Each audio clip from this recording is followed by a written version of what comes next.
everyone. Welcome to the Drevis podcast. Today with me, I have Low Tier U. Hola. I have Nick, Yo, what up, homies? and our special guest for this episode, we have Gamebroadvanced. It's the self-proclaimed goat of Asheville coming at you. Yes, self-proclaimed. Proclaimed by himself. Yes. But he's been backing it up, so can't even hate. True, he has been backing it up. He's been backing it up. I can't even hate. Yeah. I figured today we could talk about some of the scene's history since Jason's been in here for so goddamn long. Been here for a good 7 years. Dude's a fucking gargoyle. Yeah, I know. Old as shit. Well, it's really funny because Taylor, Ryko, Sieghart, and we both have this thing of basically as the tournament goes on, because we're old, we have the old man hold in for DI. And so it's like, that's when we know that the old man stamina's coming through, because now we're just holding in for everything and not actually trying to make the DI. Oh no. Yeah, it's happened to both of us whenever we play. It's like, oh, yeah, we're both doing the old man hold in. There it is. Dang. Yeah. So what you're telling me is the longer the tournaments go on, the worse you get. Yeah, pretty much. Okay. Yo, I'll use that to my advantage. I'm about to ice you out, bro. Yeah, do it. Do it. Yo, Ethan, just make sure that Roy can time out Incineroar, obviously. Well, yeah. No wonder I've been noticing Gamebroadvanced always does the worst against Cobalt Game 5. Yeah, no, that's facts. That's facts, because at that point, it's gone on for so long, and we're both just exhausted, because even being between the games, like, the games obviously aren't going to a timeout, but they are going for a long time. It's like, it's like it goes for like 4 to 5 minutes per game. So we're going at like, 20 minute. We're looking at like 20-minute sets. And the problem is you can't out stamina a Sonic player. Okay, they have to play that every set. You only have to play against it once. Yo. We'll be getting to Cobalt at some point, but we're here to listen to Jason talk about the history of the Asheville scene, because it goes very deep, apparently. Yeah, it goes back. So it started in the summer of 2015, back in Smash 4. This was like early Smash 4 days.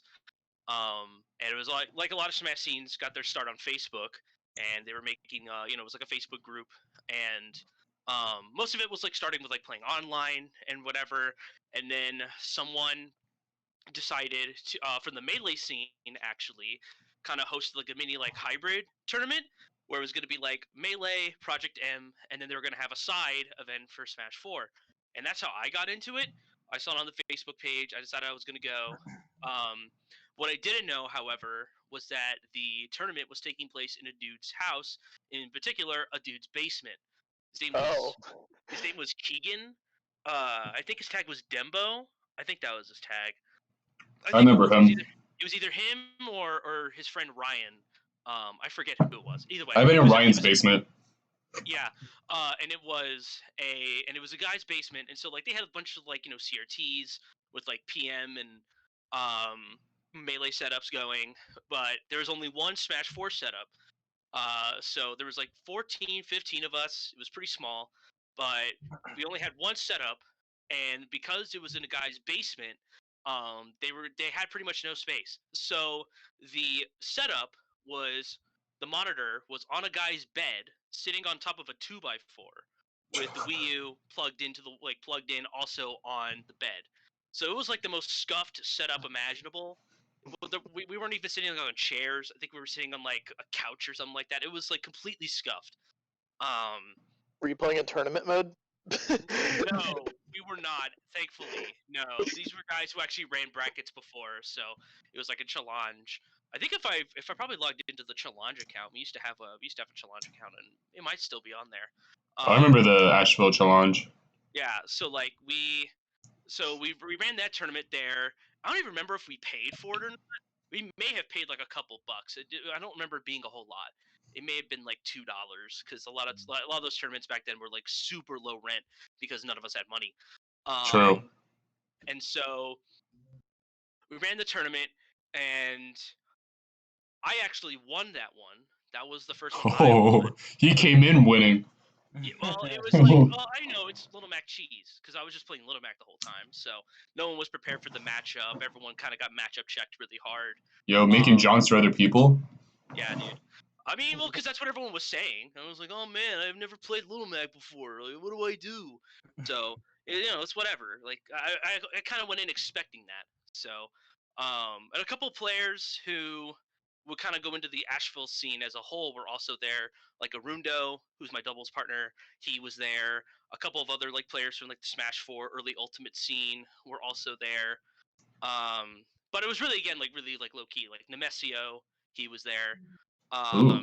But yeah, it was like a really low key fair. So that was like the very first tournament that we had. So it was really sketch. So we were looking for the TO was looking for a venue. Nemesio kind of took the initiative on it, and we found the local game store, Game Escape. Rest in peace. I've heard of them. Yeah, I've heard of that. So they were already hosting the weekly Melee tournaments there on Thursdays. And so we asked if we could also borrow their venue for it, and they gave us the go ahead. So we kind of like coexisted with Melee, though like Melee players always kind of a little bit looked down on us. It wasn't nearly as bad as people say it was. They were fine. They just thought Smash 4 was a lousy game, which was, there's some That's fair. there's some validity to that, you know. True. So the very first bracket that we ran there, this is another fun little story, little fun fact. Nemesio was in charge of the tournament, and so we ran that. And somehow, partway through the bracket, he somehow like fucked up on the challenge, and I don't know what happened, but basically ended up like completely crashing it, and he just could not run it anymore, like on mobile or on like the computer. So he was like, yeah, I busted up the bracket, so I had to do the rest by hand. So he literally drew out a bracket on a piece of paper, with whoever was left, and we literally did the rest of the bracket by hand. Like we just kind of drew it out, and that's how we had to do it. That's crazy. It was the most scuffed thing imaginable. And yeah, probably because it was so scuffed that allowed me to also cheese and win. Because I like because I'm pretty sure I probably ended up playing people I wasn't supposed to because he was doing it by memory and he couldn't really remember like who was on which like spot or whatever, and it was ridiculous. So after that tournament, we roasted him for that. We were like, what the fuck? Like, what are you doing? And so I literally said, I was like, well, I'm not letting this happen again. So I'm just going to take over. So I told him, SEO, I was like, give me the challenge information. I'll start running the brackets. I'll take care of it from here. And that's pretty much what happened. I became the TO, and I basically ran the tournaments for about like pretty much the school year. So like 2015 to 2016, I was running I was TO. I was pretty much running it every week. And we actually had like really good consistent like a player base. Like we would usually have brackets anywhere between like 16 to 20 people usually every week. And for like the first little bit there, it was a pretty like open field in terms of like who was the best. There was Easy Vega, who he was like kind of like the best banned word player. He had a lot of that subtle, very very amazing F word ability. Wow. You said it. Okay, I'm just gonna clarify in case like people outside of the scene are watching this. We're referring to fundamentals or fundies when we say F word. Nothing else. Okay. Yo, out of context, that might sound kind of weird. Yeah, just to put that out there. I'm just trying not to get muted on the podcast, all right? It's fine. We allow temporary usage of the word fundies in the podcast as long as you don't overuse it. It's a very funny inside joke, by the way. It's a very funny inside joke, but just in case, it might not be a good idea to use F word. Gotcha. Okay. So yeah, that could. So Easy Vega was like considered the best like fundamental player because he was like he had a lot of FGC, he had a lot of fighting game experience, played a lot of melee, competitive brawl, and PM. So he had like a lot of experience. His name was Being Foolish. He was really good. Out of all the people in that group, I think he's still the best one today. And then there was also I think he goes by Lore now. He changed his name like times. There's like Quantissimo, Sans, Umbra. I remember all of that. Yeah, so like he also was always in competition. There was me, and there was also Arundo. So we were kind of it was always like an open field in terms of like there wasn't like a super dominant player, and then Sammy at the time also went over like had several different names. He went by like Same, Tilt, TI-84. Oh my god. TI-84. I didn't know. I didn't know some of those names. Yeah, I know like Secco mode, Secco, Treeborn? CMT, Treeborn. Treeborn. That was the one he kind of stuck with for a while. Yeah. So yeah, and I mean like one of the things he did was like he went to a major that Zero played at, and they got him to sign a banana, and they took a picture and sent it to us. So, but yeah, but like it was a lot of players like going every week. There was like a bit of like a rivalry between like a couple players, and like they made a crew, and then another group of players had a crew. They did a crew battle, and it was kind of fun. And even back then, like Asheville and Western WCU had like a rivalry, though Wow. it was much different than it was back. It was much different back then in that really Western only really had like two players that they would send over, Kesno Giga and Sunseeds. They I would didn't know usually go. Sunseeds was from WCU. Yeah, Was it? I forget. Wasn't Beans running the scene at the time for Western, or am I completely mistaken with another person? It might be. You might be mistaken. I don't remember, but like again, like it was pretty small. It was like they would go to our events. We went to like they had like one major like LAN tournament that we kind of did an invasion on. And like Asheville ended up taking like the top two spots. Nice. So, uh, but yeah, so like Western and Asheville was like it was kind of like a one-sided rivalry. Uh, Not to say like Western never like won anything. I mean, like probably one of the most notable tournament finishes was when Kesno Giga beat me in grand finals by timing me out on Smashville with Little Mac. He played Zero Suit Samus, I played Little Mac, and he like actively timed me out by camping the top platform. And because I had the double jump to get up there, he could always just get away from me.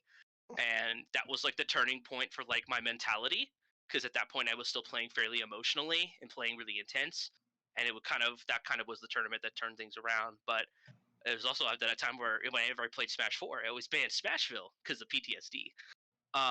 So that was like, so we had like a bit of a rivalry with Western. It wasn't like a whole lot there because there wasn't really like a lot of players going. We also had like a pseudo rivalry with Boone, so that was kind of in that was kind of towards the end of the year where Boone players would come down. We went to one of their events, but they usually would come in, and I forget the guy's tag. His name was Rafi, and Yo, Skylo's here. oh hell yeah! Nice. You jumped. Good timing. Hello. Yeah, hi. Is my timing good for what? So yeah, so like Boone would come in. We did like an actual Asheville Boone crew battle. It was like eight players deep. Though it was actually like pretty close down to the wire. And if I remember correctly, like we barely like squeezed it out, and that was probably like, the most hype the venue ever got. Uh, so, and that was like, and this is all happening over the course of the year. I don't remember like the exact timing for any of this stuff anymore because I'm old. So, um, but it was actually really cool. We even like in like the latter half of the year, we started doing monthlies, and that's where we got we actually at our very first one, we got some of the PR players from North Carolina to come over. Oh wow. Yeah, at the time, I think his name was like Side Seven. He was like a really notable like Rob from Smash 4. He was really good. He came. Sean Pluto. He was like kind of like a major like known player in the Smash 4 Oh scene. yeah, he I think he like hosted like one of the first actual tournaments or something. Yeah, like he also like came to that as well. He beat we actually played like in round 2, and like our set went like 5 minutes because we played 3 games, but because I played Little Mac, it went like a minute because that's just how quickly Oh like, jeez. that matchup happens. Well, yeah, I mean it's Captain Falcon Little Mac, like they're just going in. Yeah, fair enough. So, uh, but yeah, so like we were kind of putting ourselves on the map a little bit. You know, we didn't travel to a lot of like major tournaments. The only one we really went to was in the summer, and that was kind of like a regional at Greensboro called Meteor Smash. Uh, and we went against some pretty like notable players in the scene at the time.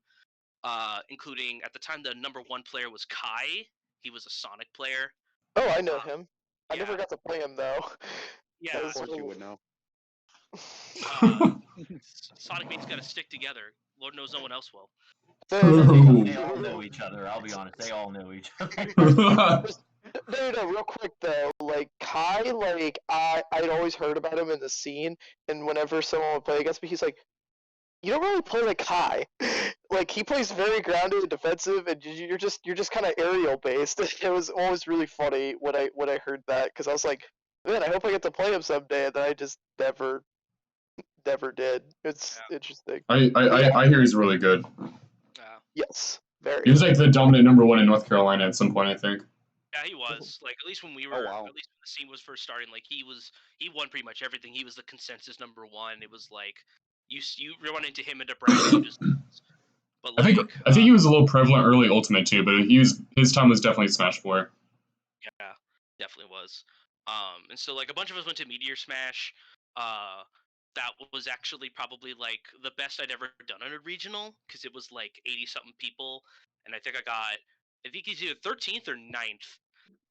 Because I made it to like winners round 3, and then I had the great fortune of playing Don Quavius. And because I had scored an upset in like my round 2, against like this villager player who was like ranked like 12th or like 13th in the bracket, and so I ended up playing Don Quavius round 3. He beat my ass. Like it wasn't really that competitive. And then losers, I think I lost to some dude who played Bayonetta. So was it Purple Boots? No, it wasn't. I think his name was literally called That Guy. I think that was the guy was literally called That's That funny. Guy. And so the reason I bring up that tournament specifically was, for those of you who are unfamiliar with me, I used to be quite a heel. To borrow a wrestling term back then, I was very outspoken, very arrogant. I very much like to talk trash. I remember. I like to talk a lot of trash, and this guy, I'll tell this story, and this is kind of how I'll end it, because not long after this is actually when I had to leave and move to DC. So at that tournament, I saw this Diddy player. He was like PR'd 8th. Huh? Stockfield? No. It was like 2 letters. I forget what it was. Was there a G? Might have been. Q? I think so. That actually sounds pretty familiar. So there was this guy. He was like a PR player, and I was like, okay, let's do I want to do a money match. So we did like $20, and it was going to be a best of 5. And like first 2 games, I played Mario because that was like my main at the time. I was maining Mario more than Mac.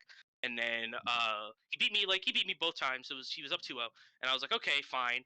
He didn't ban FD, so I went Little Mac game 3. And then he switched over to Donkey Kong because he probably thought like, oh, I can just beat him with this. Like he sucks, he's no good. And so I got him both times with KO punch, and I just started laughing my ass off because that was just so funny. And and so I just started laughing, and he just like looked at me. He was like, "What are you laughing about? Like this is so stupid. You're acting stupid." And so we go to game 4. He switches back to Diddy, and then I think I finished the set. I finished the game with like getting like a down tilt KO punch combo, and I'm laughing again. And I just look at him, and I just pat him on the shoulder, and I say, "Maybe next game, buddy." And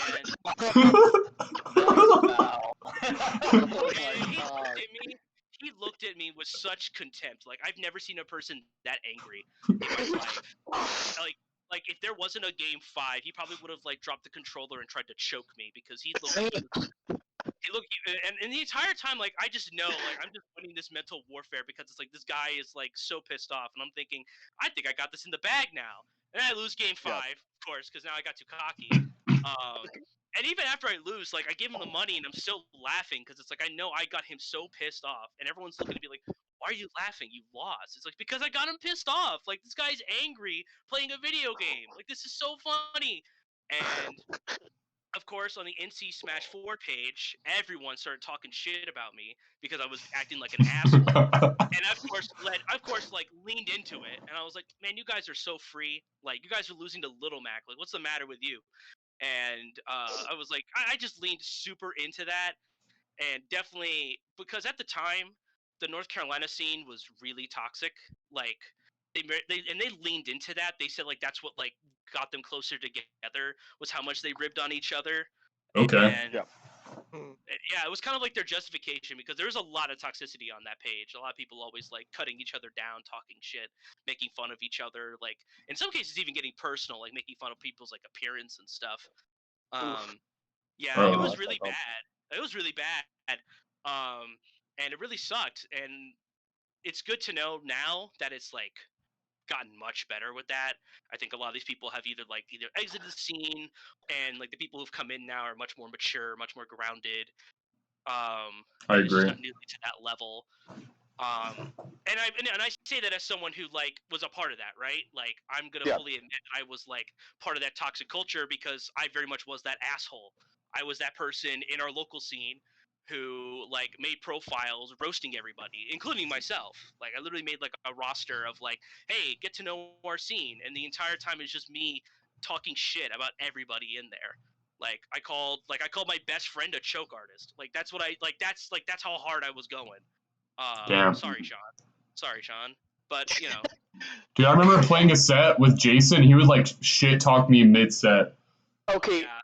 so You Jason, I actually wanted to ask you about this because now, like, you said like how you thrived off mental warfare, and when I first went to an MUIR, I noticed you playing against some of my friends, and I just remember, like, whenever you would do like this, like, you would have this awesome like kill or something, you would get up, you'd breathe, and you'd just be like. And I was like, what is this goofball doing? I'm like saying to myself, I'm like, this dude is just trying to get like, because you were playing Adrian at the time, and I'm just like, oh no, it's that one, not that set. Oh, that set sparked a rivalry between WCU and Asheville like no other set could. That was one of the like you brought up that one. I like vividly remember watching, and that was like at one of my first tournaments I went to. And the whole time I was still like a pretty new player, so I was like, I've never played Little Mac before, and so the whole time I was watching that set, I was like, thank God that isn't me. That was literally my same thing. No, like, and that was like the first tournament I had been in like years, and that's like the impression I made on everybody. Yeah, you came back and immediately like tilted someone. Yeah, no, Jason. Like that was like the first experience. Like I remember, I think it was Daniel mentioned. Oh yeah, Jason's been in the scene for a while. Gamebroadvanced has been in the scene for a while, and I'm like, how have I never heard of this person? Like because of the mental warfare that was just Dude. on, and it Gamebroadvanced got people to hate him off that set. Yeah, no, and it was totally justified because I acted like a complete clown. Like I get it. Like the clown emoji, you just put next to my name. Like that's just how. He has chilled out a bit recently though. He hasn't done anything like that in a little while. Yeah, because it doesn't also it doesn't affect people nearly as much. Because people villain to hero. I don't know about that. I'll call it villain to goat. How about that? well, like the other thing too, just to give like kind of context to that set for those who didn't see it. I had Jocario, WCU player, me, Asheville player. I had just come back, and I don't know if that was WCU's like first MUIR. They may have gone to a couple. I think it was like their second or third. Okay, yeah. Nick would probably know. And so. Yeah, it was like third if I remember correctly. Okay, yeah. So like I just came in. I think I faced Adri round 1. I'm pretty sure it was a round 1 because it's like, oh, Asheville WCU like round 1. And so at the time I was still playing Wolf. And so like, and she was playing Zero Suit. I win game 1, she wins game 2. And I'm like, okay, game 3, I'm gonna go Little Mac, and like I kind of take a really strong lead, like it's like 3 stocks to 1. And so AG decides to kind of like play back to kind of camp me out. It's like on Kalos, so it's like you just kind of play back on the platform and just hang out there. And the entire time, like she's trying to play back, like I'm just like laughing my ass off, jamming to my music, like bobbing my head, and just spamming the taunt button. Yeah, I you were taunting remember a lot. that shit. I remember that shit so vividly too. I remember it. Let me paint the picture as a spectator. So while that's happening, there's like one side of the room that's Asheville that's watching, and they're either like laughing or they're like just like trying to be like very quiet because it's like really funny to us. And then there's WCU on the other side, and they are all fuming. They are all Totally fair. It's totally Yeah. justified. It's totally justified. I'll be the first to say that they had every right to be mad at me for that. And so, yeah, and so obviously, like I win the set or whatever, and it's what's really funny is that like even though I pulled that off, like I only went like 2-2. So like that's just like for a guy who was going like 2-2, 3-2 in bracket, I was just so loud and obnoxious and stupid because I was just like, this is how I'm gonna get everyone under their skin, and this is how I'll eventually win. And then it never yielded results, so it's just like whatever. But that's kind of like a general overview of everything. Obviously, there's like a lot more detail I could probably go into, but like, there's no need to really Yeah, go. I mean, through there all was of like that. you went off to DC, and then there was like a Mhm. time skip, and then you came back. And initially, people were getting a little angry. I mean, I never like you never really rubbed me the wrong way, but like I also never really I played against you in bracket, so I was never like oh man, he's being an asshole. Like, Yeah. I would I knew hang I out with kn- you at Smash Fest and stuff, but that like Yeah. that was a very casual setting where you don't need to be like actively trying to piss people off. But Yeah. Yeah. I mean, things are fine now. Like we're all good. I mean, there's still a rivalry between WCU, but it's not Yeah. like It's a we're healthy sitting. rivalry. Yeah, it's a healthy rivalry. We're not like Yeah. It's not bitter. sitting on It's one not. side of the stage, like laughing and dancing around and taunting. yo. Which I was hope every really fun. WCU player goes 1-2. Wait, whoa, chill. Let's not get toxic there, If buddy. they're seeding the bracket, that's just not possible, bro. Okay.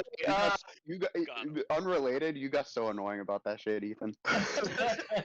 I'll be the one to say it. Doesn't appear for a tournament in like literal years, and then comes back to one. He's like, "Why am I not a top 3 seed?" True, I remember. I remember that. I wonder why.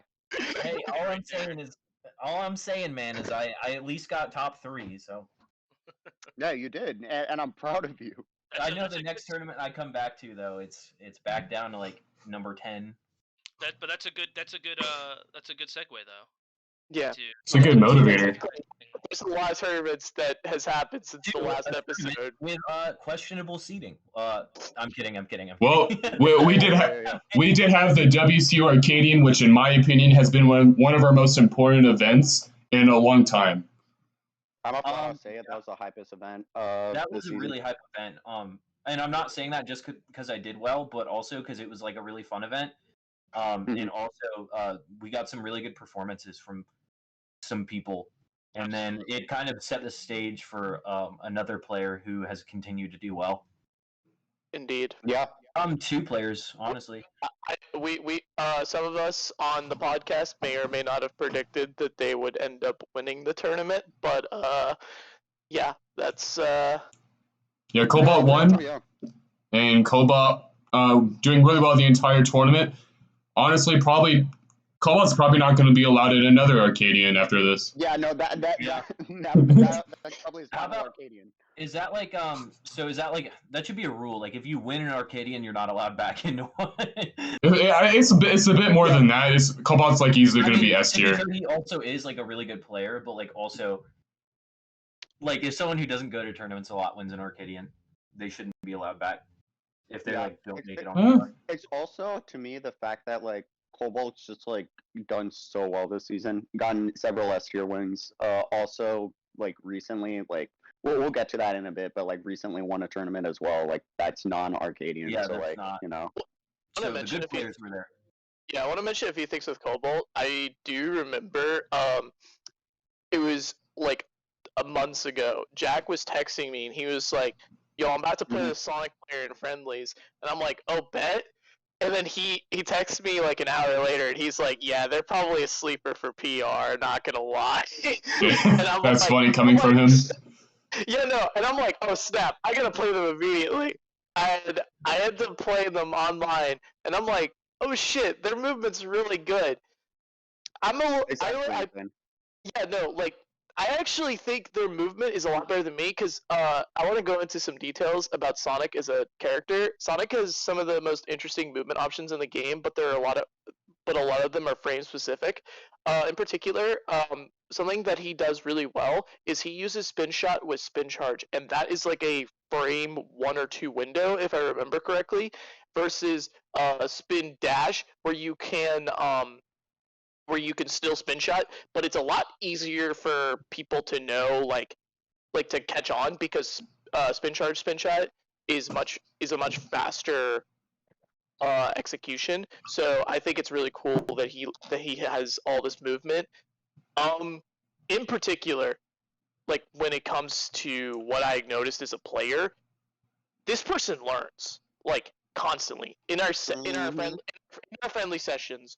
I was exploiting their landings consistently, and then they started to they realized that, and I was like, and they understood. Okay, so he wasn't going for a confirm. He was going for the 50-50. So they started to realize that they start mixing up like jump, using an escape option via or attacking out of disadvantage, and I was like, that's good. That's good. I like seeing That's that. scary. And yeah, no, I like it's small things like that, but in a friendly session, you sometimes don't notice it from other players. I think it was really cool the fact they were adapting so quickly because early on I was like playing them. I was doing much. I think I won like 5 in a row, and then they won 5 in a row at some point, and I was having a lot of fun honestly, and I thought, wow, yeah, no, I get it. This person, they have great movement, they have really good fundamentals. I was not shocked they ended up winning the tournament. But Yeah. yeah, I'm gonna stop rambling about Cobalt because I went on for a little Yeah. bit. Speaking of not rambling, our very own Gamebroadvanced got a very close number 2. Yeah. That is insane. He Like did the great, fact that mostly you from winners too. no I you know all in you winners. Best yeah Sonic. no you took a set off of Sonic as Incineroar, which is kind of insane. Negative Not 3 matchup. was not an easy feat. I mean, I look at that tournament. If I'm going to talk about my tournament performances, I don't want to spend too much time talking about it. But if I were to look at it, every match that I played was hard. Nothing was Mhm. easy. I took nothing for granted. Um, I had to play against Truman. I had to play against Charm, who was very good. And I mean, I've played Charm like actually like 3 more times after that, which has been interesting. Yep. And then I had to play a very surprising placement in Arcadia, who Yeah. had scored several upsets in and of himself. Did very We well. went crazy. Yeah, and so like going into that set, I'm like, he just scored 2 of the biggest upsets of the tournament. I'm not gonna take this for granted. I'm not gonna like take him lightly. I'm gonna treat him as if he's a threat to win the whole thing. Um, and then I had to play against Cobalt in winners finals, which caused one of the bigger pop offs of the entire season, including me breaking my hat because The hat. Alright, You broke I your remember hat. that. yeah, because I beaten Cobalt 3-1. It was like close all 3 games. Well, actually, except for game 2, I think he 3-stocked me game 2. But I like popped up really hard. I spiked my hat on the ground. I ended up breaking the metal on the strap, which caused it to fall apart. Hat's been repaired since then. Uh, Yo, It's let's okay. go. It's okay. Okay, thank yeah, God. yeah, I know. Everyone was really worried. And then grand final set 1, Cobalt beat me 3-0. So I basically consider that like a wash because it was like I beat him 3-1, he beat me 3-0. So it was like, Yeah. and then set 2 was a close 5-game set that went to last stock, almost last hit. I mean, he had a It was pretty basically sizable last lead, hit. but I mean, it was like Yeah. it's like Incineroar, so like you can Last town and hit. city. So yeah, Last so I hit. mean like it was very close, and so obviously when he won, he popped off really hard, and I was not like upset or disappointed at all about it because it's like I played it really closely. I played a really difficult matchup, and I was playing against someone who was very very good, and Mhm. I was happy for him because it meant a lot. It clearly meant a lot to him to win it, and I was just happy that he was happy. Like we exchanged words, like we were hugging. And That's awesome.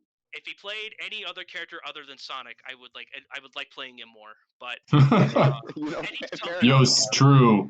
and Cobalt and he's told me before he really enjoys playing me a lot, and part of me is like, well, yeah, it's an easy matchup for you, but like at the same time, it's like he also just likes playing me because we always play close. We always Mhm. kind of go. It's always very much a back and forth. It's like a very big clash of. It's very much like a mental warfare kind of deal, and I think get very close to the skill level, honestly. yeah, If I Yeah, had to I say agree. so. and so I look at that run. I was very much happy with how I did. I also did really well in doubles as well. Me and my best friend Arundo made a deep losers run, made it all the way to tie in grand finals. That run was crazy. You lost. You Yeah. lost. Yeah, we'll settle it. We'll Smash Fest. You know what? We'll settle this. Yeah, we'll settle this. Yeah. Smash Fest. We'll play it. We'll Yeah, play a we'll grand settle it. final set. Yeah. We'll play a grand final set, and I'm then when down. we win, you'll give us the $20. So. Oh my god. So if we win, do you give us $20? Sure, why the hell But not? speaking of All right, all brands, Oh yeah. Ooh. the, Ooh. the Sorry. brands at the Arcadian was honestly one of the most hype sets of the entire season. I remember me and Daniel were commentating that, and we're just having such a blast. And it got down to that point where it was like the last stock last hit situation, game 5 reset, and we were like, Daniel and I were ready to duck down under the tables to get cover because we knew a pop off was gonna happen, with one of the two. We're just Yeah. we're ready for the ground to shake and an earthquake happen or something like that. Yeah. It was such a hype set. I still can't get over it. The Arcadian just has so many hype sets. No, there were. I mean, Yeah, screw S tier players. It was a really fun tournament. I do want Speaking to. of- yeah.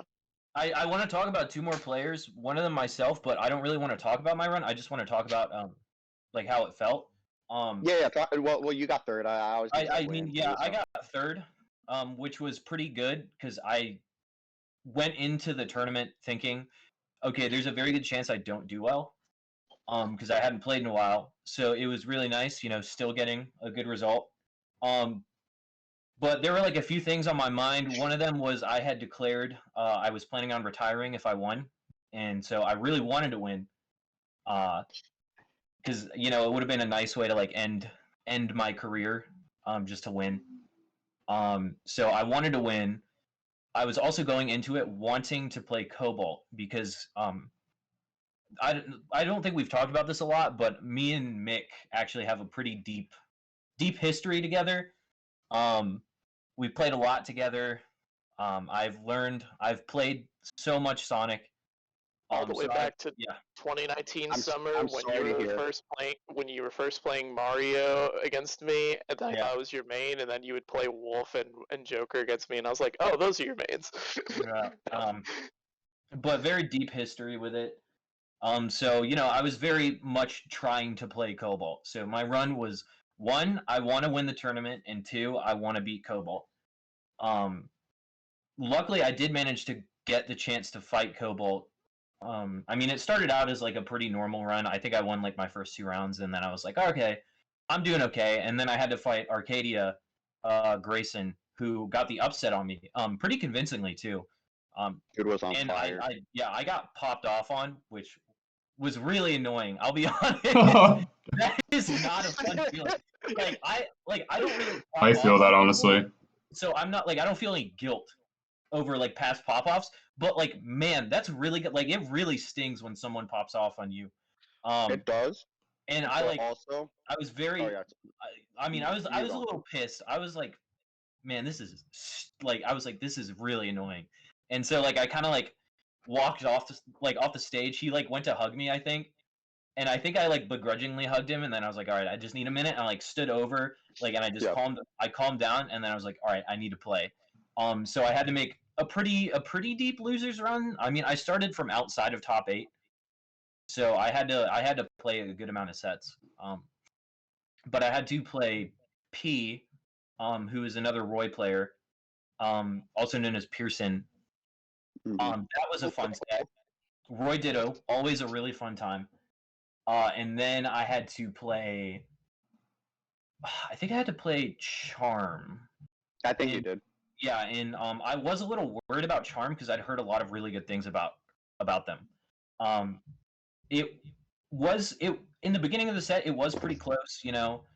Game 1, I got game 1, and I was like, okay, like this is gonna be like this could be like a really interesting set because it was pretty close. And then game 2, he got it, and I was like, oh darn. I was like, I really hope I don't lose here. And then I kind of just was like, wait, they play Byleth, so I can just run in. And after that, it was over. Charm was really good, but I could tell they were just getting like overwhelmed when I was playing, because I would look over at them and they were like showing visible signs of frustration. And at that point, when I saw them like actively like, man, like what the heck, I was like, it's over. Like I won. Yep. So I continued on my run. Had to play Low Ruler next, who's also a really good link. And I went up 2-0, had a really good time. Like I was having a really good time. I think I 2-stocked him both games. When he was playing Link, and then I had actually played with him the night before at a Smash Fest, and so he knew that his Fox would do okay against me. So he switched to Fox and took game 3, and I was like, oh, please don't let this be reverse 3-0. And it wasn't. He got let's go. 3, but I got game 4 because I was like, wait, he plays Fox. He can't kill me unless he like up smashes or back airs. So I lived like 211% against him on the second he couldn't That's kill toxic. me. He just could not kill me. And I was like, I had him on the last stock. Yeah, he was at like yeah, he was at like 90% on his last stock, and I was at like 211. And so when he finally did manage to kill me with like a stray back air, I was like, I mean, like unless I like do something really bad, I probably won the set. And so I managed to just get like an F tilt and end it. And then after that, I was hoping that I would get the chance to play Weeby Boy, who's the other Roy, because we actually that's other Ethan, other Roy, and me and him have like a good rivalry going, and like also like a good friendship where we play with each other a lot now. And one of our jokes is that we always do a first to 10 when we play together. So we were actually planning on doing a first to 10 in the bracket if we met each other in the bracket, and we were really close to meeting. We were really close to meeting, and we wanted it to happen so bad. But he ended up losing to Lionheart, who's also having an amazing run. We'll talk about Lionheart in a bit because that's the other player I want to talk about. And then ran into after Lionheart beat other Ethan, Weeby Boy, he had to play Arcadia to get the chance to play me. And so I didn't really get to watch that set, but I think he got it like 3-1 over Arcadia. And so now we got to the point where we're playing for 4th, like whoever loses here gets 4th, and it was me versus Lionheart. And I had already played him against him once in the bracket earlier in winners, but we had like kind of a grudge going on because the time before I played him at this tournament, he actually beat me. And this was like one of my first tournaments back from like a 4 to 5 month break. And so he was like, I want to play you again, like after you've played more. And I was like, I feel the same way. So when I beat him earlier in the bracket, it was kind of like our set count had kind of been like reset to like 1-1, like it was neutral now. Yeah. And we were both going on quite the losers run, so we were both like feeling like we were playing better than the last time we played. So it was really, I remember he was like very locked in, and I could tell he really wanted the win. So when we played that set, I was like, I want to win this. I did end up closing it out, but to be honest, he should have at least gotten like one game. He just he got a down smash on me on the ledge. I watched the set. And I was like, oh, I lost the game because this was game 3. I'd won the first 2. Oh yeah. He got a down smash on me when I was at like prime kill percent, and he could have just upbeat me. Did he to end the game? And go into game 4. Or The no, problem forward air. was, I don't know if he like messed up the input or if he just didn't realize that he got the down smash, but he just forward aired me off the down smash, so I got to live, and so I went back up to the stage, and I could tell I saw him like to my side. He was like, "Oh shit!" Like he knew he just fucked up, and so I was like, "Oh man, like I really hope this doesn't come back to bite him."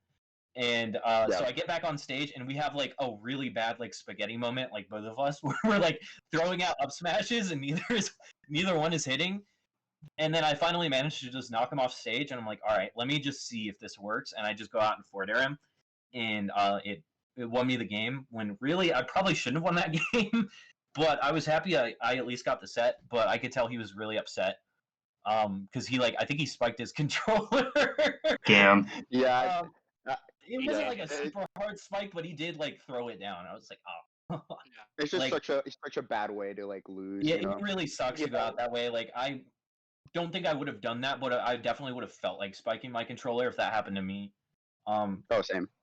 So I totally understand, but like, we did hug after the set. And then I finally got to play Cobalt, and I was talking trash to him the whole time I was there. I was like, I've been waiting for this, man.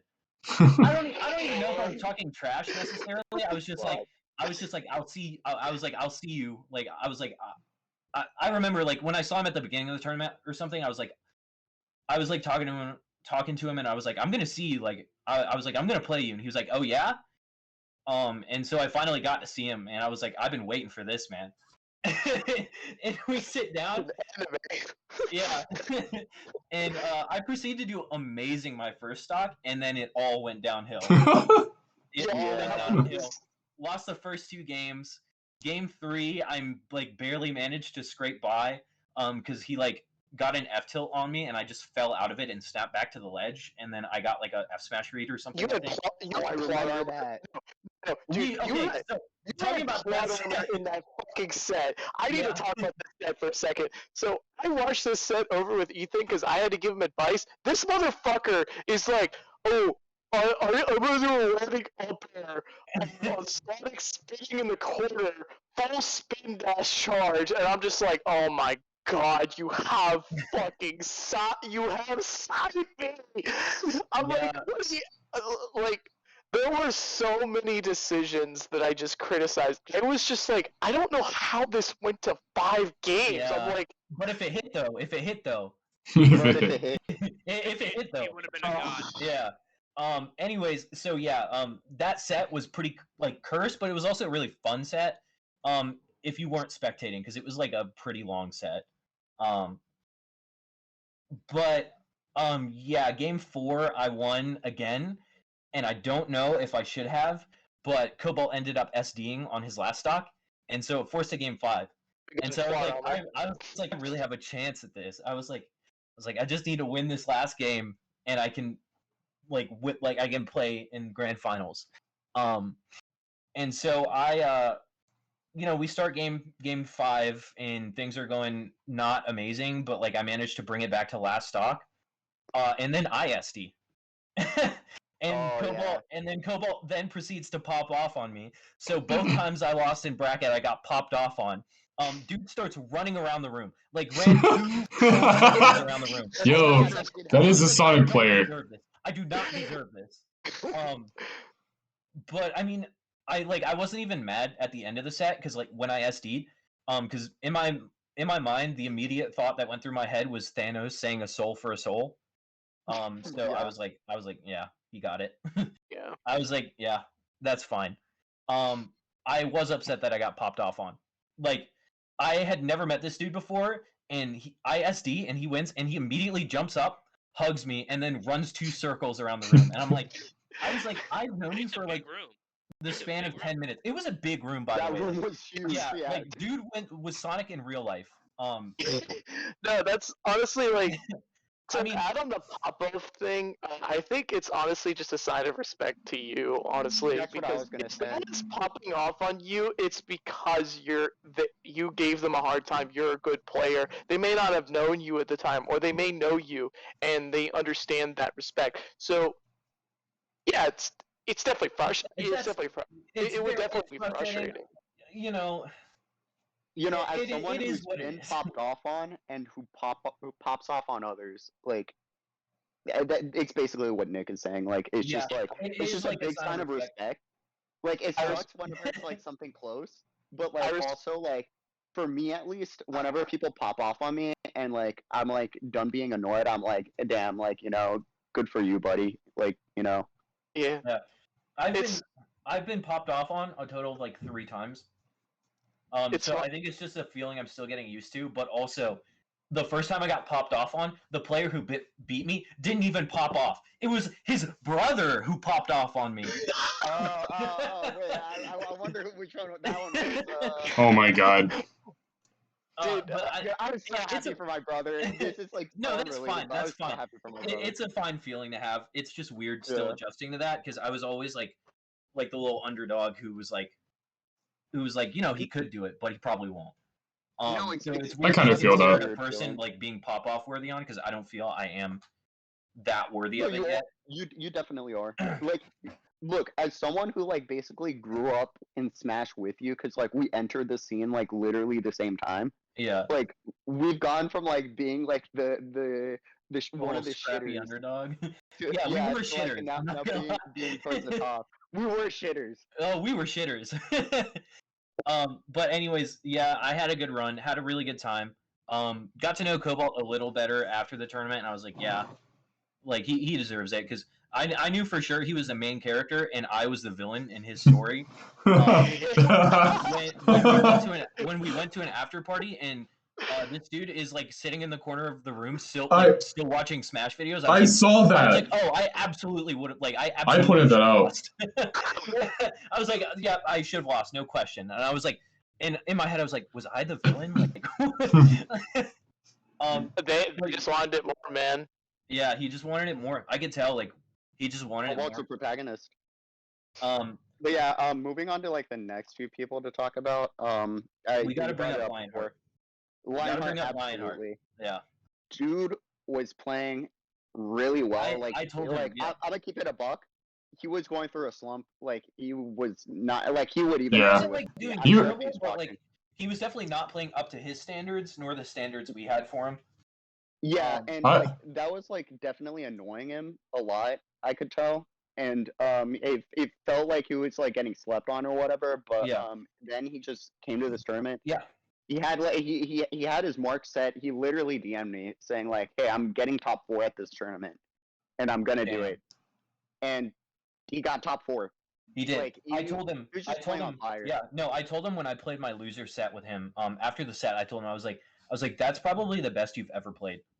I told him. Yeah. What I could tell that was the best he played when I was watching him. Like he was playing with so much confidence and like he was like hitting all of his combos. He was getting his kill confirms. Like he was getting Zare to Bear. I hadn't seen him do that until I played that set with him. Like I hadn't seen him do Zare to Bear. About it. Consistent Zare to Bear. Like he got me a few times. Even in doubles, I knew something was different because he was hitting Zare to Bear and doubles on Daniel. And I was like, that's not an easy feat to do. No, it isn't. Yeah, no, his set against Weeby in particular, that was like some of the hypest. Yeah, that was a good shit set. that day. I That set deleted was that super to close. watch that set. He Yeah, no, definitely leveled up. Yeah. Yeah. And I just love to see it. The way that set ended too was really good. Like he had the confidence to go for that down air and everything, which was really nice to see. Because I know that's like something you used to struggle with was like having that confidence to just go for it. Like if you have that angle, like just down air. Yeah. I think he really played with his heart on his sleeve. Like it was very absolutely. obvious. He was like, I'm feeling good and I want to win. And I think you could really see it through his play. It just sucks. It just sucks because his run ended. The only person he lost to was me for both both of his sets. I double eliminated him, and I didn't want to play him again. Well, I did, but I also didn't want to be the one to knock him out of the tournament. Like, if that makes sense, because like he was having a really good run. Damn, you were the villain, bro. I was the villain, bro. On the bright side, though, I secured top 2 placing for Asheville players. Lionheart also did pretty well, I believe, the salty afterwards too. Oh yeah. So he kept it up. It wasn't just a one-time thing. Yeah. Yeah. I think the biggest change,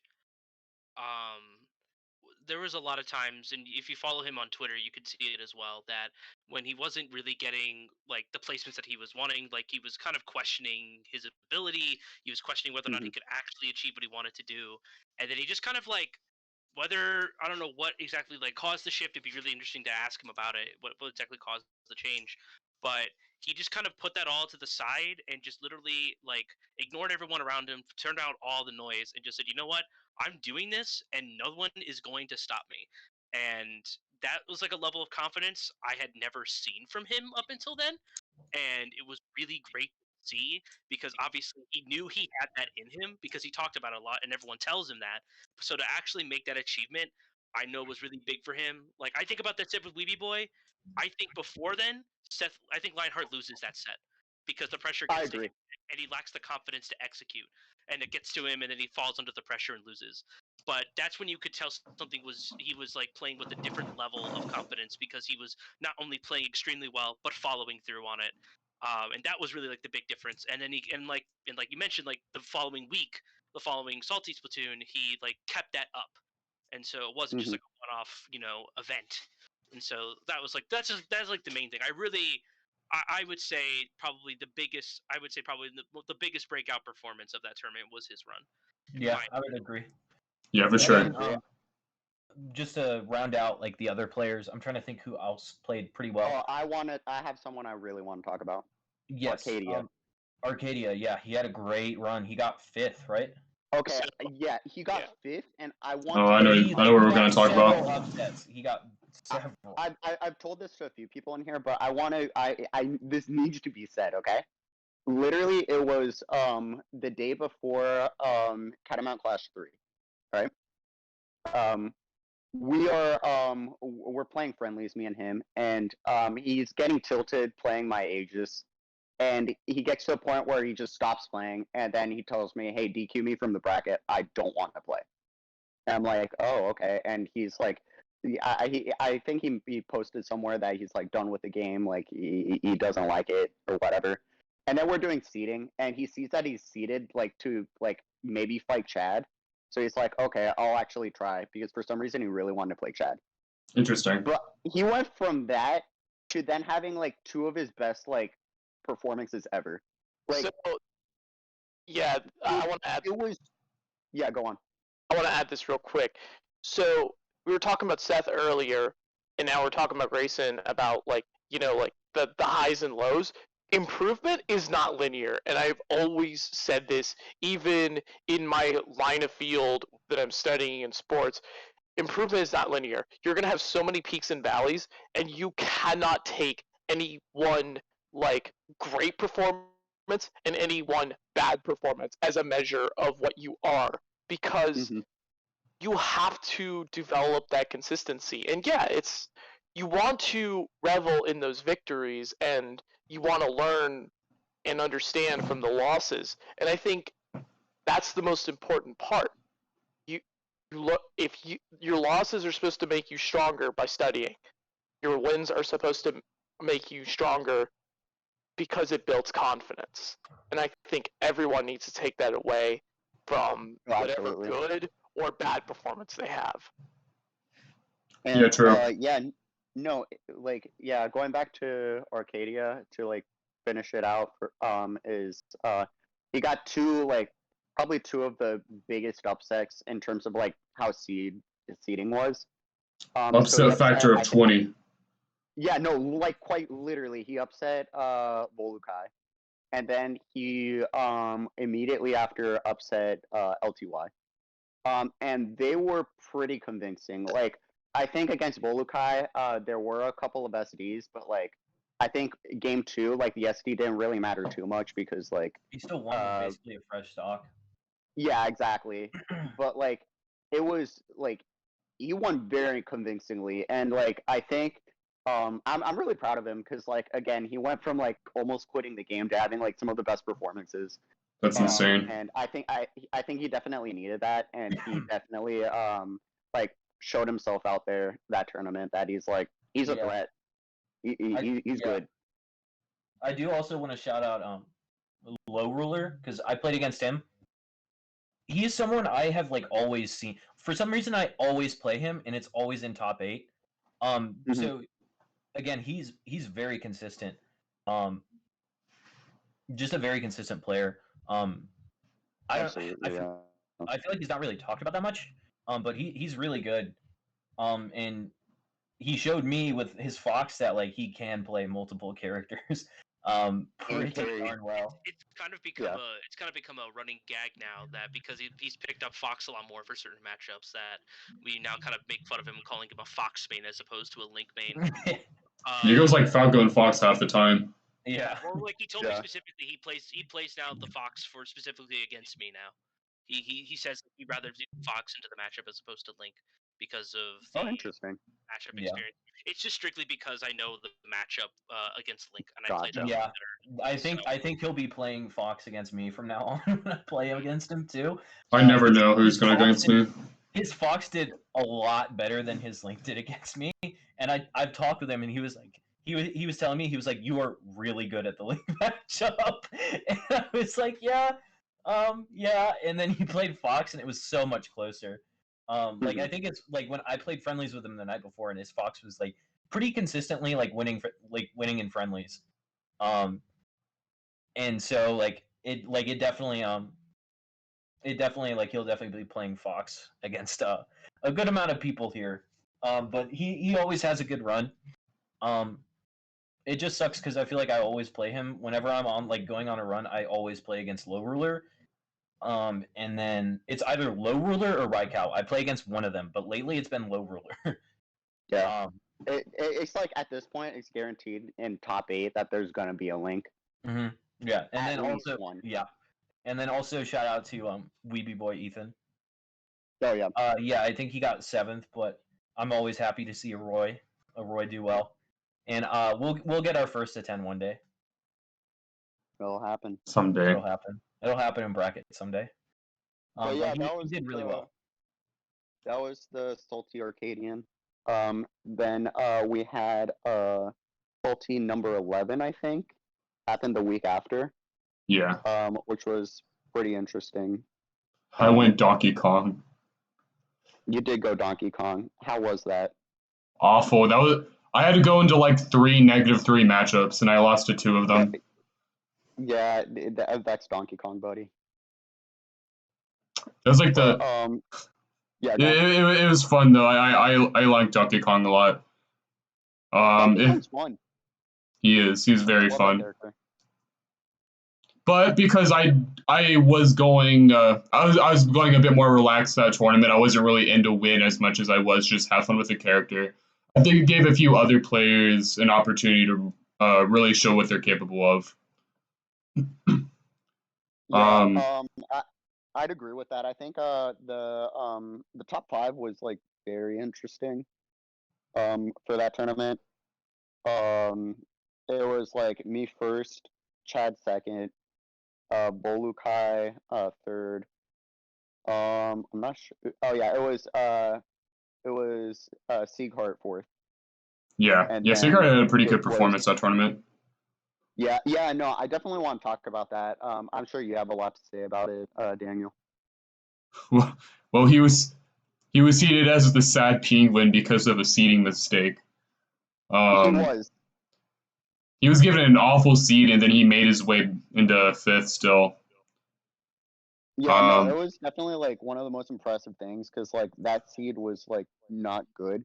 Again, I apologize for that. Everyone hear that. And it never happened again. It never happened again. There's been one tournament since then. It never happened again, Daniel. It never happened. Wait, oh, I see now. Again. Yeah, it totally didn't happen again. It didn't happen again. But yeah, he had a very impressive run. Was like it was actually insane. I think his round 1 was charm, so like that already shows you like how like tough he had it. Into like Low Ruler, into I think you, Daniel. Yeah. And Yeah. I was seeded number 1. You were. DK. I was going all DK, and I was seed number 1. to be fair, I literally asked you, hey, you want to be seeded number 1? You're going DK, but you want it, and you said sure. I And then did. two, I'm not like, gonna say no to and that. yeah, I mean, fair enough. And two, like, it's kind of hard whenever you're seeding stuff like that, because, like, I think, like, respectively, you have to seed people, like, number 1 or something, like, if they're as, like, dominant as you are, because, like, you can't, like, I don't know, it sounds weird, but, like, it feels odd to, like, just, like, randomly change that, like, you putting you as, like, a 5th seed or something like that, even if you're going a different character. That's fair. Like, and I think that philosophy has always been like that around here, because like even at UNCA tournaments, like I tend to get a very high seed, even though like sometimes I'll just like, again, like you just play Donkey Kong or something like that. But yeah, it's still not a bad result with Donkey Kong getting 5th. Yeah, I beat Avahe in Gamebroadvanced. Yeah, Yeah, so pretty like solid wins. two really good wins. Yeah. I think that our set counts like what, like 1 to 12 now? Yeah, it's like it's 12-1 No, or it's 12 to 13-1. 2. I thought, didn't Jason beat you once? He beat me once. Yeah, that's why it's That 12 was to that. 1. No, before Yeah. that. No. At Like, one of the no. Sunday tournaments. Yeah, that was the only Oh. one. That's my only win. Oh I got yeah, that no, one. never That's mind, it. never mind. Yeah. I get close, but my God, do I find new ways to lose every time? I'm it's so tough, great at it. Daniel. I'm creative. Yeah, Give me credit. I find new ways to break my own heart. Let's go. absolutely. I always lose game 1 to give him false hope. Yeah, that's how it is. He's just like, You're a jerk for that. Dude, no, I swear Yeah. some people are like they're like Reggie Gigas where they have like slow start. Like Sieghart is another example. Like when I play against Sieghart, he has like slow start because I've talked with him about this where he's like I almost always lose game 1 and then he'll adapt and then he like starts warming up and then he always like he'll bring it back. I can see that. But it is funny, like I've just like there are a good amount of players who can like lose game 1 and then just immediately flip it. I'm like that too sometimes. Yeah, I feel like you're very because I think the sets I've played with you where it's like kind of close or like pretty close, you normally lose game 1 and then slow start ends and you just fucking win, and it frustrates the hell out of me. When I'm like losing or close to losing, I play better. Yeah, you're just like no. I've noticed that. Yeah. It's like a mentality thing. Into I don't want to lose mode, and for some reason, everything you do just works. It's not even like I don't want to like, lose. You'll play like the most safest way, but also like not in a pattern where where it's like predictable. It's honestly it feels nice. It's hard to explain, but it's like my body knows subconsciously, like, okay, if I lose this, I'm out of the tournament, or I'm gonna lose a set or whatever, and then I just start. It's like some like fight or flight mode. I don't know. I feel like a lot of players have like some weird like hidden tech they unlock. Like if like they get to a certain point in the match, like Daniel's is the I don't want to lose, so I won't lose, and it just works. When I played with Nick a lot, his was just like, I'm just going to continually hit you over and over, and everything is going to hit. Yep. I can see that. Mine. A lot of people have told me I turn into a Dark Souls boss on my last stock. I agree with that. You're annoying. You are so annoying, last stock. I don't even know how to explain it. It's a Dark Souls boss. That's what I've been told. Julian, I haven't played you enough in a while to know your tech. Well, I don't know. There's like I feel like a lot of players have like some weird hidden like thing that they do in like very dire situations. Yeah. Jason's is like landing every side B he needs. That is so true. And it's terrifying. But I'm really proud of Skylo for winning that tournament because he's gotten second at like every tournament before that he's ever entered.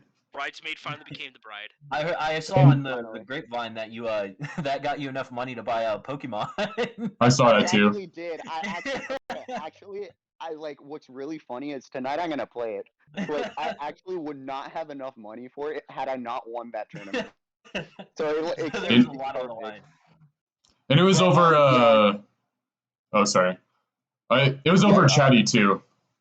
That's a good. Yeah, which was like Chatty has always been like especially like last year, and stuff. Like he was always like my biggest demon. Like literally every time I played him, it would always be like he would always clutch it out. He would like I think he has like by far the best record against me in the entire region. Even now with like my few wings I've recently gone in on him. But yeah, like for the most part, last year it was always like me and him grands every time, and I just always lose. But over the summer, and like start of this semester, like I was just like practicing the Game and Watch matchup a lot because like it's just like against someone like Chatty, like whenever he has like my number that hard, like I just like I need to work so hard to get that win. So like I was like, okay, I'm gonna like learn this matchup. I'm gonna see what I can exploit. Like I play ages into the matchup all the time. But like I was just like seeing what I could fully exploit in that matchup, and yeah, like I think all that practice has been paying off because the first time this season I played him was a smash on the peaks. Very, very barely clutched it out, but I did beat him. I remember Second time that, I played him was at a salty, which he beat me, but I remember I was a little upset about it because I had a down air and I wanted to input up smash, but I got up tilt instead. That And up sucks. smash would have definitely killed. But then I proceeded to get down smashed and forward smashed.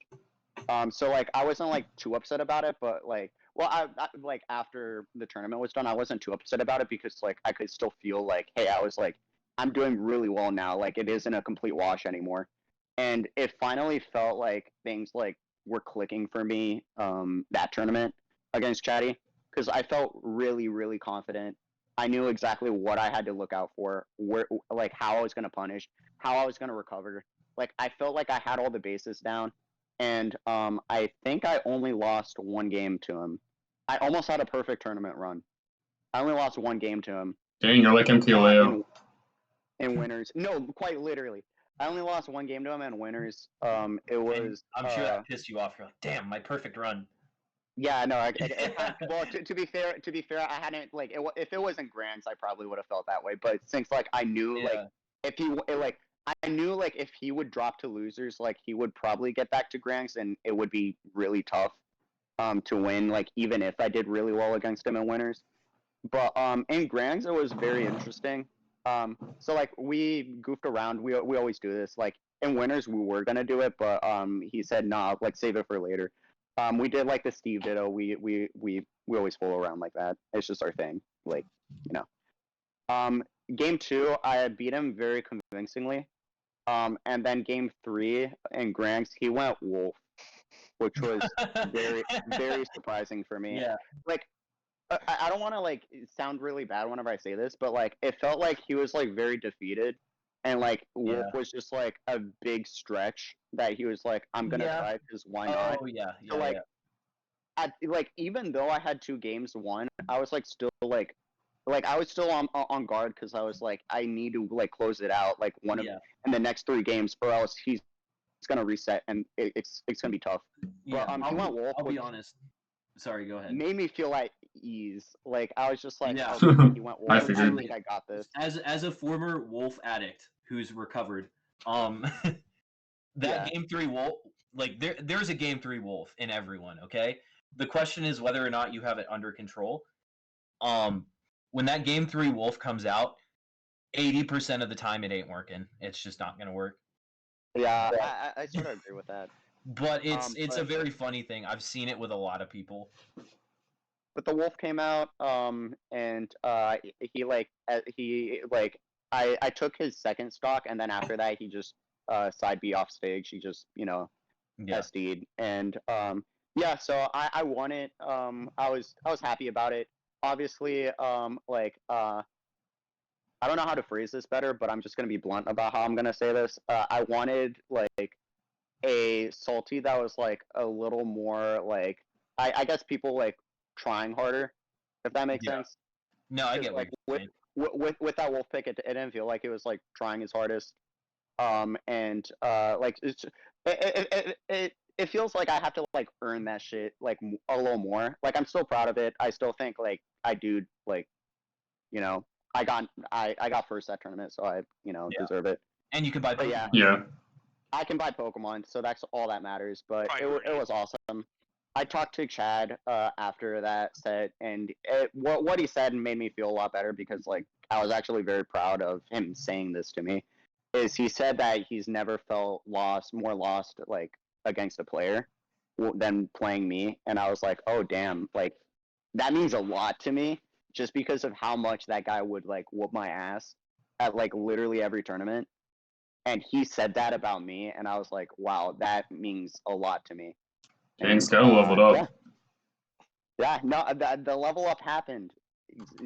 During the summer, all those second places as well, they were amounting for something. But yeah, pretty happy about that tournament. True, yeah, that was good stuff. Appreciate it. And I think that gets us to the next tournament, which is Salty 12. Yeah.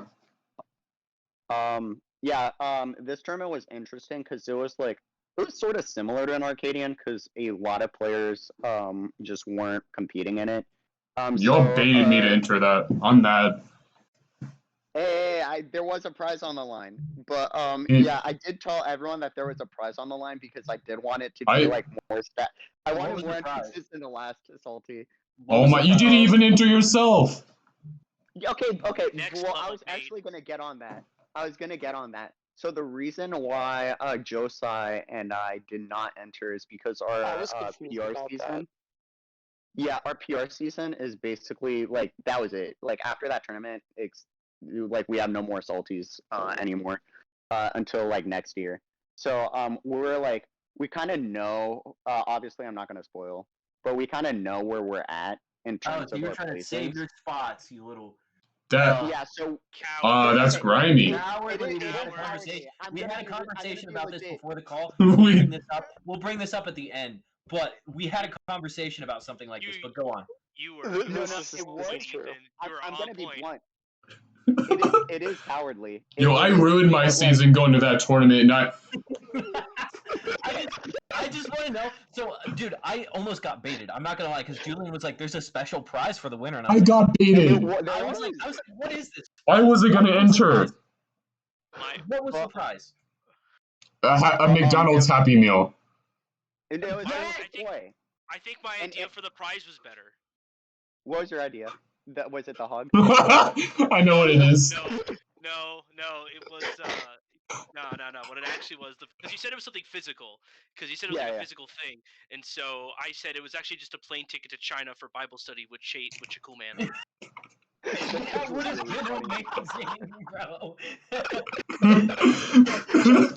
We love that, man. Rush of the Peaks was for real. Yeah. But yeah. Oh, that's funny. You should have done that instead of your cheap ass Happy Meal. Honestly, yeah. It wasn't even there. Dude. They didn't even have it. They were like, "You have to go pick it up." Okay, that was another thing. So Volukai was sick. I had the flu. And yeah, I'll admit it. Yeah, because like at that point, in terms of like PR placing, like it felt like I'm gonna speak only for myself, really. Like I had everything to lose and nothing to like really gain, if that makes sense. Dang. So did I, and I still entered. Yeah. Well, I can't really talk perhaps about I it. treated I you can't too really harshly. talk about it without spoiling it, if that makes sense. Perhaps I treated you too harshly. Oh, I already know, dude. I was like, you go first. I'll finish. Yeah, go on, Nick. Okay, so I kind of want to mention this.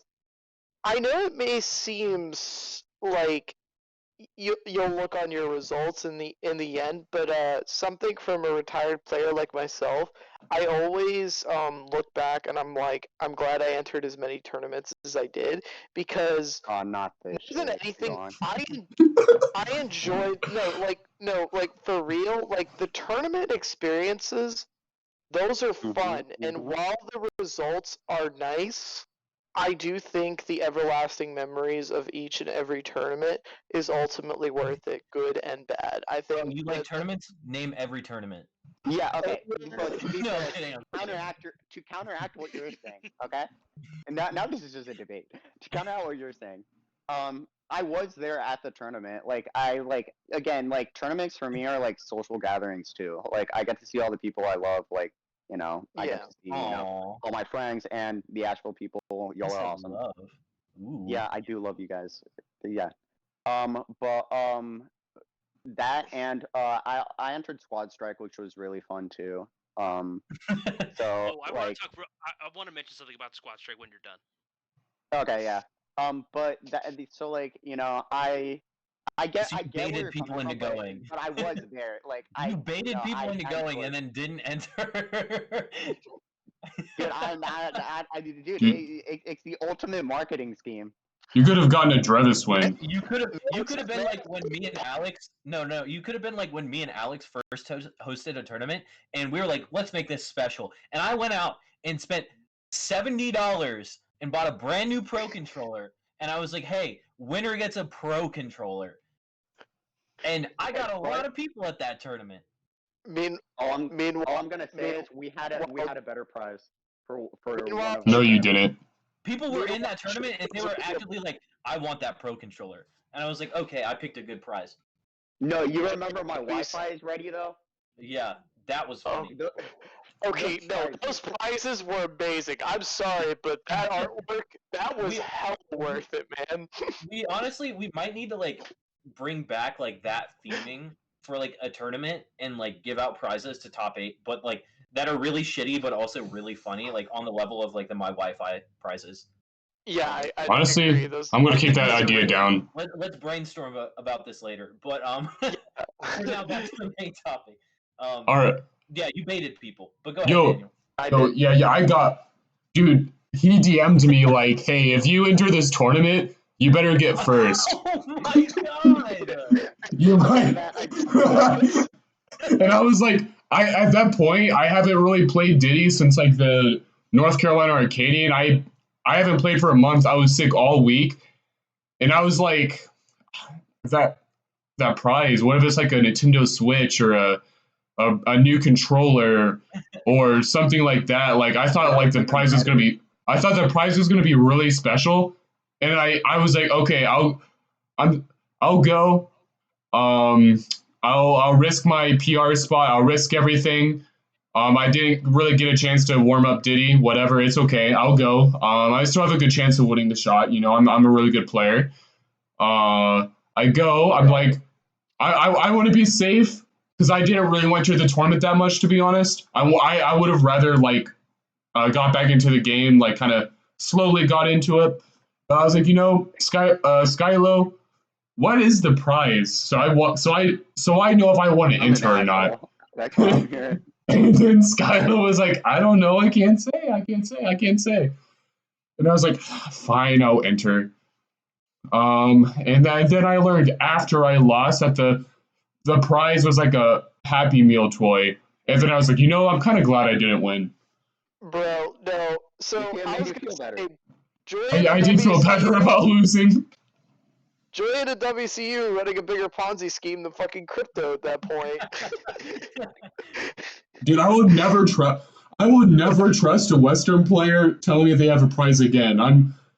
Bro, to be fair, Daniel, they're okay, college now kids. boy- Like they don't have money to go buy a prize, like a good prize. Hey, I want it. They don't gotta go baiting people. One day we're gonna have like a PS5 or something. No one's gonna believe us. I'll like, put my someone will bet it. PS5 up for grabs at the next tournament.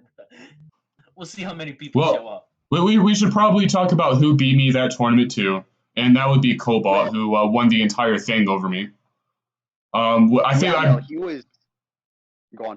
the first person to ever take a grands from me going a serious character, which is really impressive. No, that isn't true. Is Joker not a serious character for you? Or from the scene. To be honest, his Joker was free. But I beat you in a grands whenever you. Wait, went oh, Joker. UNCA. UNCA is like half count in my mind. Oh, Oh God. Damn. Rest in peace, Wheatley. Rest in peace. Yeah, no, Wheatley. for Well, real. to be fair, Wheatley doesn't go to anything besides True. UNCA. I He agree. said he told me straight up. He's like, I'm not committed to travel. Like I only play. It's not Like even. this. It's like a 10-minute drive. It's Yeah, I know. If you get to the weekly, He did it's go. like a 10 to 15-minute drive. He did go to the weekly once. Good. Once and never The very again. first one. He went to the very first one with Banana Man, and then they never came back. Also, real quick about the Salty Splatoon. Squad Strike. Yeah. For Squad Strike, I decided to impose a very fun challenge for myself for that. Which was that for the entire Squad Strike, I wasn't going to play Incineroar or Little Mech, and I could not play the same character twice. So I basically had to play the entire bracket, only playing the entire roster, and A smashdown, pretty much. Pretty much, and it was like, I got deeper and deeper into the bracket, I realized very quickly, oh, I played all the characters I'm familiar with early, so I'm having to play stuff like Corrin. Bro, I what? had to play like Wii Fit Trainer. You should have been smart. I didn't think that far ahead. Why didn't you save your best characters for last? That's simple. I didn't realize the flaw in my plan until I got into winter semis against Josai, and then I realized like, oh shit, I have like none of my characters left, and so I'm busting out everything that I could possibly throw out there, and it's all just falling apart. Like none of it is landing, and it was just bad. But it was just really fun. It was actually a really fun thing to do. I might do that, honestly. That sounds really fun. That does sound fun. It puts like a fun wrinkle in it, because like otherwise, then I would just be literally playing the same team over and over, and it's just not nearly as fun that way. It's just more fun to kind of like. Dude, Squad Strike is so fun. I'll be honest. Squad Strike I get that though, because like Squad Strike is really fun. That like, it sounds weird. Like a lot of the times I'll prep myself for it, and I'm like, okay, I'm just gonna go like my main characters and stuff. But then I'll do something goofy instead. Like I just went the triple win. I swear, sometimes it's like, if you just throw like a character that you sometimes play in there, like sometimes it just works. Like it's really weird. Like if it can match like the flow of how the game's going, or like if it's just like a one stock thing, sometimes it just really works. Yo, fun fact about Squad Strike. I don't know. Squad Strike is so fun. When I was going into Squad Strike, I just roll with it. My Pichu was doing better than my Mario. Dude, no, I feel that when I played at so I did Squad Strike at Just Roll With It, the one before that. The I think it was no, it might have been 12. Which one did you go to, Daniel? Was it 12? I don't remember. I don't think they had a number on it. I went to Just Roll With It. I think I know which one you're talking about. 11 or 12, and I played Greninja, Roy, and I think Wolf. And at the time, I was maining Roy. But when I played in Squad Strike, my Greninja was playing way better than any of my other characters. But like the other characters were still holding it down. But like I made it out of pools. Like I got into like top 48 of Squad Strike at Just Roll With It, and I was like so happy, and it was so fun. And then I like went like 2-2 in the main bracket. Dang. Yeah. But again, Squad Strike is really fun. I think we should start doing it more.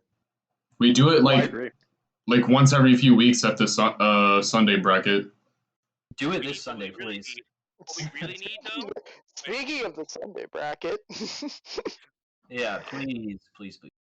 Are you talking about the most recent one? Yeah, like the fact there was only 5 people at it apparently. Oh yeah. Before we get into that, we should wrap up this salty. So, Charm did really well. Charm, Charm's definitely one person I want to talk about, because we already talked about a bit about Cobalt and you obviously Daniel. But Charm, like, I'm so happy for him, because that was like finally his tournament that he like even though he was like still like nervous at some points, like it felt like it wasn't affecting him as much as prior tournaments, because like again, much like Cobalt, well, we actually knew Charm a bit before this semester, but we got to know him a little more during the semester, and when we played him, we were like, wow, this guy's insane. Like he has like, he plays such a cool Byleth. Like I don't even know how to describe it. Like personally, I don't like fighting Byleth very much, but like No, every I time get I that. like play him, every time I played him, like he's just so fun because like he makes like very smart decision making. He doesn't like really go for like any like cheese or anything with the character. Like he just like plays like such a solid sound player like with the character, and it's so sick. He did get a few Um, shield breaks on me. he did. I don't know if I'd did, say he and doesn't go for anything. No. To be fair, Daniel, we all know, everyone knows in this call that you shield a ton. He does. And He just try- knew. I've gotten a He shield just break on knew. you. Yeah, no, Ethan has gotten a shield break on you. Even I have. Yeah, exactly. But, yeah, so like honestly, I don't even know if I could even call it cheese. Like I felt like he recognized it. Like he plays very smart. I've talked to him a lot. Like he's just really smart about how he plays. And finally, like it felt like it was like his tournament where he wasn't really like overly nervous. Um, but I think that's still something he's gonna have to like continue like getting better at, is like fighting those nerves, because he still had a few moments where he was nervous. Yeah. And obviously, like one tournament can't say everything, hmm but I'd be very like- interested to see if he's able to replicate that level of play. I agree. oh, absolutely, yeah. It'll be really sick to see it. Definitely someone to be on the lookout for, because man, dude's a beast. Yeah, that's all really Yeah, there good is to stuff. say. Yeah. So Um, yeah, I mean, I think, I think that's almost it. There is Yeah, that was most one of it. topic. No, there was two topics. We were going to talk about the Sunday tournaments. What's it called, Smashville? If you want to. Yeah. I don't know if there's that much to talk about, to be honest. There's not that much, but I mean, if you have something to say, go ahead, brother. Oh no! I was going to talk about. I think at the most recent event there was only like 5 people at the event. Yeah. Yeah, So- yeah, there were. And only Yeah, 4 so- people played for the side event. So this is Yo. an interesting thing with I have something I want to talk about, but I'll let Nick go first. with the scenes. So Asheville in particular really helped WCU grow and become like I think WCU did a lot, but I think when the Asheville players got invited to the Salty Spittoons, that's when it really started to take off. And I do think it's important to be able to support both scenes, because I believe it's a mutually beneficial relationship. So when we have one side being supported, but the other side, granted, I know the venue in terms of Smashville might not be the most ideal, but I do think, knowing my experiences of the Robertson room back in the day, where Grayson, at the time Arcadia, had a literal like claustrophobia panic attack, and said I have to leave because it was such a small room. I do think it's very important to support both sides of the scene, whether no matter how scuffed it is. And so for me, I just want to speak out about that, because I do think these scenes are very important to me. And while I came from WCU, Asheville was what really helped WCU blossom, in my opinion. So I just want to get that out of the way. Yeah. Okay. Like I have some good thoughts, because like I'm literally both Asheville and WCU. Yeah. Obviously, I'll probably go more into detail, like aside from the podcast here. But like, yeah, I definitely agree with your like points about like supporting one another, because like that's literally how our scene has like grown and like thrived over the years. And it's definitely like nowadays we have like so many people in our scene, which is great. Yeah. Yeah, I think there's like several things that make it hard. It's like one and this one is a little surprising, is travel is like a little hard for us, just because like we only have 2 people that are able to drive. Whenever Gotcha. it's weird. It's weird that that's like an issue, but like, yeah, no, quite literally, no one is able to drive other than like me and Lukai. Yeah. Huh. Yeah.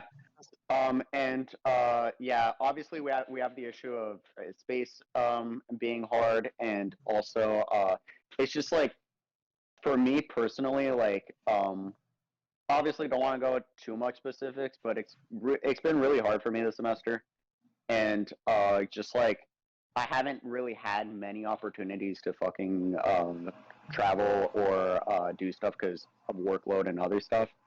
Yeah. That's why like, and I think like I can even like y'all know how much I fucking love the game. That's what like the semesters before I was able to go to like a whole bunch of UNCA's and stuff, but this semester not really so much. And that's due to also being in like other organizations too, like other activities. Like I did intramural you're doing- soccer Yeah, I was gonna say you were and doing other soccer as stuff. well. So it's definitely like been harder for us, but definitely a good topic to bring up. I like agree, and that relationship is like really important for both things. Again, as someone just who's Asheville and WCU. Yeah, and I also want to point out, like, you know, I definitely understand as a college kid, like, it's very stressful, not just your classes, but whatever organization you're responsible for.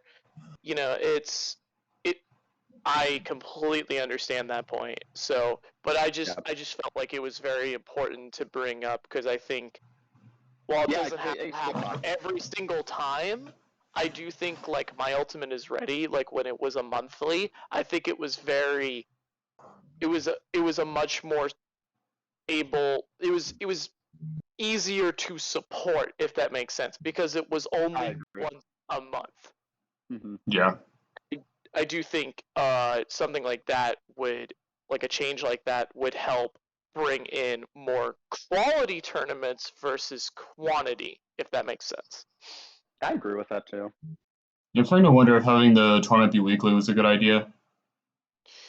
It may or may not be too hard to change now, but yeah, I just thought it was I thought it was a good idea to bring it up. Definitely don't think like the decision at first to make it a weekly was a bad thing. I think it's important to experiment, obviously, but you know, learn from it, adapt to the situations. That's most important, especially it's life advice as well. Mm-hmm. Yeah. Anyway, I'm rambling a lot. I think. Need to... I mean, I was gonna bring up another topic, but it might be better to bring this up another time.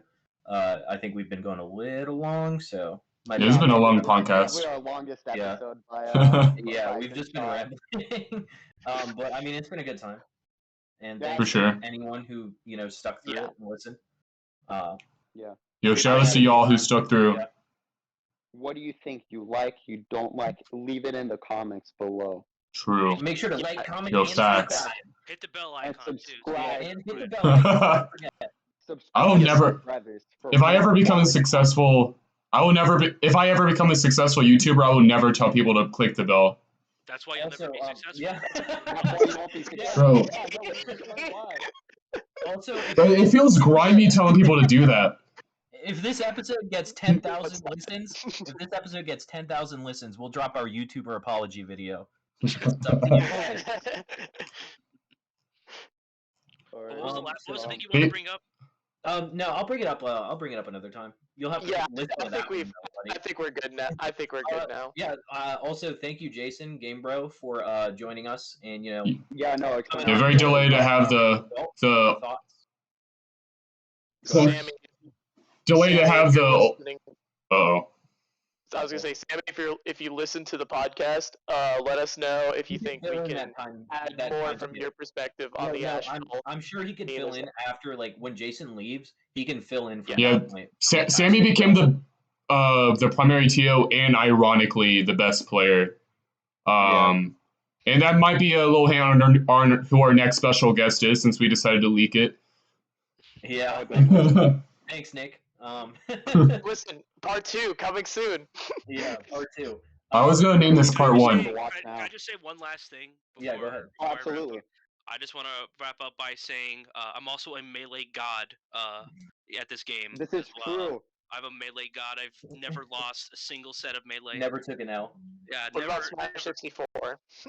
Smash 64, I actually have, because we did a Smash Masters, me and Daniel, and I beat him in Melee and Brawl, but he beat me in 64 and Smash 4, and then in Ultimate. But yeah, no. I really wanted to win Melee and Brawl, but I lost I won the battle, but I lost the war. You also lost on Sunday too. You also lost the Melee too on Sunday.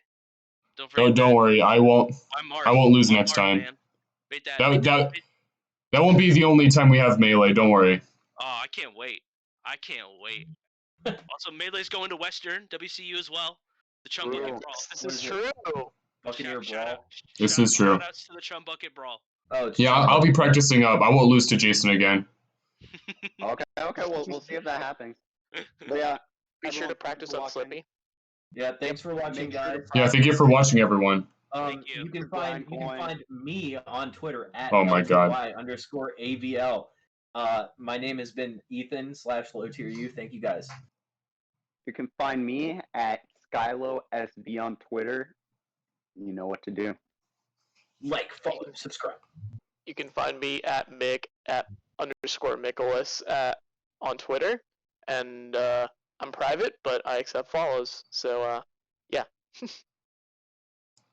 You can follow me at You can follow me at Drevis too. Drevis TWO, not the number, though you spell it out. And now we'll talk about Gamebroadvanced. And you can follow me at Gamebroadvanced. And unlike Daniel, make sure to capitalize the B and the A. Either you have it. Yeah, well, GG's. GG's. GG's.